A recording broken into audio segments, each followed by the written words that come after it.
বন্ধুরা আপনারা এখন যেটা দেখতে পাচ্ছেন এটা হচ্ছে পূর্ণচন্দ্রমল্লিকা। তো আমাদের দিদি আছে, এখন এটাকে ফার্স্ট পটিং কিভাবে করবেন উনি বলবে।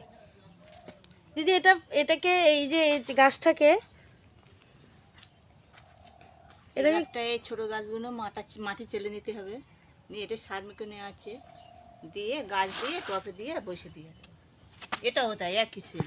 আচ্ছা এটাকে ওই বড় টবে দিতে গেলে এরকম ঝেড়ে নিতে হবে, ঝেড়ে নিয়ে আর সারটা দিয়ে আর গাছগুলো বসে দিতে হবে। মাটিটা না যেমন ঝরে না, যেমন পড়ে না, যেমন যায়। আচ্ছা মাটিটা এরকম করে না, মাটিটা যেমন থাকে গুলটা। এখানে মাটির মধ্যে কি কি আছে? মাটির মধ্যে ভার্মি আছে, তারপরে ফসফেট আছে, সব রকম সার মিকনে আছে। আচ্ছা, তো এখানে দেখুন প্রচুর গাছ কিন্তু তৈরি হয়ে গেছে। ওই যে ফার্স্ট পটিংটা দেখুন কিভাবে করেছে প্রচুর গাছে।